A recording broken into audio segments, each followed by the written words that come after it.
नमस्कार। आज 18 मार्च आज रात्रीलाही विदर्भ आणि मराठवाड्यातील अनेक जिल्ह्यात मध्यम तर काही ठिकाणी जोरदार पावसाचा अंदाज भारतीय हवामान खात्याने दिलेला आहे।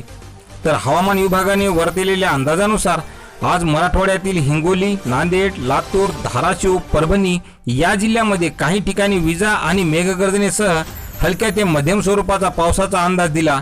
तर विदर्भातील अकोला, भंडारा, गडचिरोली, गोंदिया, वर्धा, वाशिम आणि यवतमाळ या जिल्ह्यात मेघगर्जनेसह जोरदार पावसाचा अंदाज असून काही ठिकाणी गारपीट सुद्धा होईल आणि त्यावेळेस 30 ते 40 किलोमीटर प्रति तास वेगाने वारे वाहतील असाही अंदाज भारतीय हवामान खात्याने दिला।